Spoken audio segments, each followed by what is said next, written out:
এটা ছিল আমার লাইফের ফার্স্ট বান্দরবন ট্রিপ, আর আজকে আমি তোমাদের সাথে এই পুরো জার্নিটাই শেয়ার করব।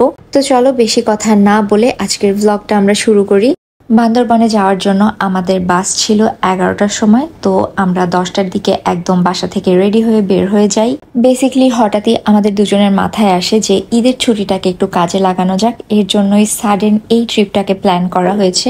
আর আমরা আজকে সকালবেলায় ঢাকায় ব্যাক করেছি, তো সারাদিন বসে গুছগাছ করে রাত্রেবেলা তাড়াতাড়ি করে বের হয়ে যাই। এই ট্রিপটা নিয়ে আমরা দুজনেই অনেক বেশি এক্সাইটেড ছিলাম, কারণ এর আগে আমি অ্যান্ড আমার হাজবেন্ড দুজনের কেউই কখনো পাহাড় দেখিনি। ফর দ্য ফার্স্ট টাইম আমরা দুজন একসাথে পাহাড় দেখব। তো যাই হোক, বাস কাউন্টারে এসে ওয়েট করছিলাম, আমাদের বাস একটু লেট করে আসবে ওরা বলেছিল।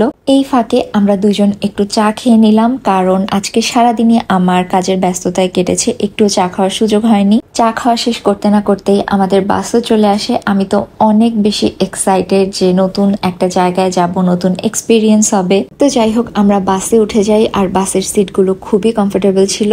আর সিট কমফোর্টেবল না হলে তো এত লম্বা জার্নি একদমই ভালো লাগবে না।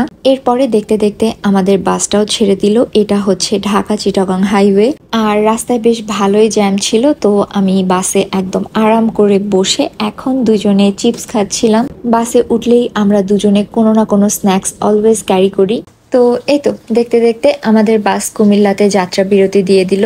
আর আমাদের বাস যেহেতু রাত 11টায় ছিল, এর জন্য আমরা দুজনেই বাসা থেকে ডিনার কমপ্লিট করেই বের হয়েছিলাম। তাই এখানে আমরা তেমন কোনো কিছুই খাওয়া দাওয়া করবো না, জাস্ট হালকা পাতলা একটু স্ন্যাক্স আইটেম খাবো, দ্যাটস ইট। স্যান্ডউইচ তো আমার বরাবরই অনেক বেশি পছন্দের, তাই দেখে আর লোভ সামলাতে পারলাম না। বাট এটার টেস্ট খুবই জঘন্য ছিল, একদমই খাওয়ার মতোই ছিল না। এরপরে ঠান্ডা ঠান্ডা একটা ড্রিঙ্কস নিয়ে নেই, কারণ বেশ গরম পড়েছিল ওই দিন। আর দেখতে দেখতে আমাদের বাসের যাত্রা বিরতির সময়ও শেষ হয়ে গিয়েছে, তো তাড়াতাড়ি করে আমরা সবাই বাসে উঠে যাই। অ্যান্ড এখন যেহেতু রাত, তো ঘুমানো ছাড়া আসলে তেমন কোনোই কাজ নাই, এর জন্য আমরা দুজনে একটা ঘুম দিলাম। আর আমরা একদম ভোর বেলায় পৌঁছায় যাই হচ্ছে বান্দরবানে। আমরা আর কিছুক্ষণ পরেই বাস থেকে নামবো, এর জন্য আমি একটু হালকা টাচ আপ করে নিচ্ছিলাম। আমাদের রিসোর্টটা হাইওয়ের পাশে হওয়ার কারণেই কোনো ধরনের ঝামেলা আমাদের নিতে হয়নি। জাস্ট বাস থেকে আমরা এই পারে নেমেছি, আর রাস্তার অপোজিটেই হচ্ছে আমাদের রিসোর্ট। রিসোর্টের সামনের রাস্তাটা আমার সব থেকে বেশি ভালো লেগেছে, একদম আঁকাবাঁকা পাহাড়ি রাস্তা। আর একটা ব্যাপার, এইখানের পরিবেশটা এত বেশি সুন্দর ছিল, যেটা আমার এক্সপেকটেশনের একদমই বাইরে ছিল। যেহেতু এর আগে আমি কখনো আসিনি, এটাই আমার ফার্স্ট টাইম ছিল। যাই হোক, আগে চলো আমরা কোন কটেজটা নিলাম সেটা তোমাদেরকে একটু দেখাই। ওই যে দূরে পাহাড়ের উপর যে কটেজগুলো দেখতে পাচ্ছ, ওখানেই আমরা থাকবো। বাট আমরা এখন চেক ইন করতে পারবো না, কারণ চেক ইনের টাইম হচ্ছে গিয়ে দুপুর 12টা। এখন বাজে হচ্ছে অলমোস্ট 7টা। আমাদের বাস পৌঁছে গিয়েছিল 6:15 থেকে 6:30টার মধ্যে। এরপরে আমরা রিসেপশনে আমাদের লাগেজগুলো রেখে আমরা একটা অটো নিয়ে নিই, আর পাহাড়ি রাস্তার আঁকাবাঁকা মোড় ধরে আমরা চলে যাই হচ্ছে সকালের নাস্তা করার জন্য।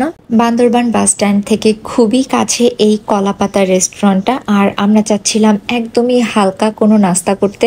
যেহেতু দূরে বেড়াতে এসেছি, তাই হালকা নাস্তাটাই বেস্ট অপশন হবে। নাস্তা শেষ করে আমরা চলে আসি নীলাচলে, কারণ আমরা শুনেছি এই জায়গাটা অনেক বেশি সুন্দর।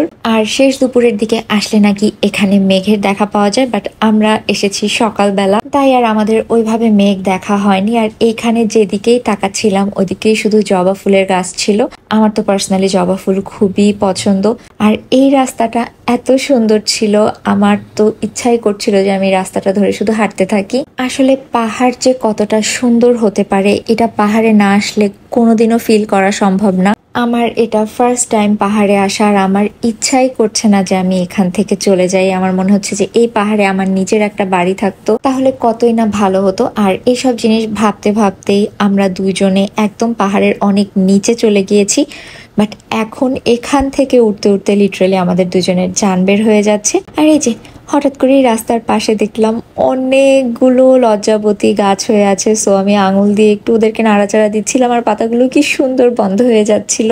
এরপরে চোখে পড়লো এখানে একজন আন্টি হচ্ছে পাহাড়ি ডাব বিক্রি করছে, আর এই ডাবগুলো আমরা নর্মাল যে ডাব খাই সেটার থেকে দেখতে একটু ডিফারেন্ট, এর জন্য আমার হাজবেন্ড বললো যে চলো একটু ট্রাই করে দেখি যে পাহাড়ি ডাব খেতে কেমন হয়। অ্যান্ড আমার কাছে তো খুবই ভালো লেগেছে। ডাবের পানিটা অনেক বেশি মিষ্টি ছিল, ডাবের মধ্যে স্বরের পরিমাণটাও অনেক বেশি ছিল। আমরা তো বেশ এনজয় করেছি। আমার কাছে তো এরকম ডাবের স্বর খেতে অনেক ভালো লাগে। তো এখন হচ্ছে আমরা চলে যাব আমাদের রিসোর্টে, কারণ আমাদের চেক ইনের টাইম হয়ে আসছে। সো এটা ছিল আমার বান্দরবান ট্রিপের পার্ট 1 ভিডিও। এরপরে কিন্তু পার্ট 2 আপলোড হবে। সো অবশ্যই আমার পেজে চোখ রাখতে ভুলবা না। আর আজকের ভিডিওটা এই পর্যন্তই। টাটা।